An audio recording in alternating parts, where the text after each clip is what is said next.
This is a visit to my home country, which is Canada. The first thing that I would like to point out to you when you see this is that this is an actual, true to size portrayal of Canada because this is the globe. And you can see here that Canada is actually not that much bigger than the United States. Here's the United States with Alaska. Because these islands, like Greenland, which does not belong to Canada, and these Arctic islands are all expanded a lot on a flat map. Regardless, you can see here that this, I'm tracing the border of Canada, is a very large country. It's the second largest country in the world. It also, as you'll see in the website, that if you take the entire coastline, every little nook and cranny and every little island, as you go around all this, that Canada has by far the longest coastline in the world. So let's zoom in a little bit and look at some of the features of the physical geography of this country. From west coast to east coast, it's over 6,000 kilometers.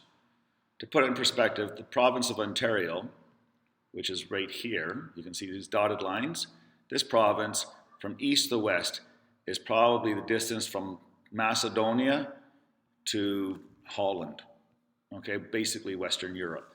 It's a very large country. Within that country, you also notice that there are lots of lakes. Look at the size of these lakes, okay? Some of them are huge. Of course, the largest lakes are the Great Lakes, four of which are shared with the United States: Ontario, Lake Erie, Lake Huron, and Lake Superior. Lake Michigan is entirely within the United States.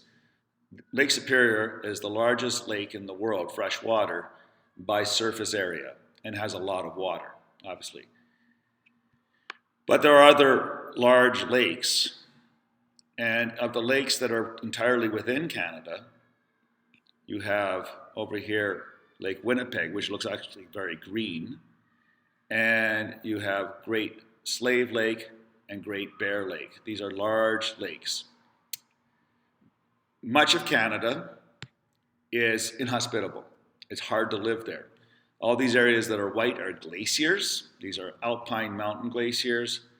And in the far north, you also have polar glaciers. But basically, if you follow this line here, everything above that, there are no trees. This area here is the Canadian Shield, which has a lot of forests and swamps and rivers, but very, very hard rock surface, very little soil, and not good for farming. And in the end, basically, there's a thin stretch along the southern part of Canada, basically this, and not here, because there's nothing there, and this area here, where it's good for living. So this is where agriculture is. This is where the largest cities like Toronto and Montreal, Vancouver City, Calgary, that's where they are, because the rest of the country is very sparsely populated. And other features of Canada that are noteworthy is that the west is called the Western Cordillera, which is a Spanish word for mountains. And you have several mountain ranges, the Coastal Range and the Rocky Mountains. And this is where there's a lot of very famous national parks, which you can see in the website. This is probably the most famous part of Canada. It's very beautiful. But there's all kinds of scenic places to see. For example, there's some lovely areas in Quebec. You have the famous Niagara Falls, which is right down here. The maritime provinces are very special, lots of whales. You have icebergs coming down the coast here. All in all, very large, very scenic, and relatively untouched country. The other thing that's very noteworthy, if you zoom out to include Asia, is that the forest that comes across here is called the boreal forest, or the taiga in Asia.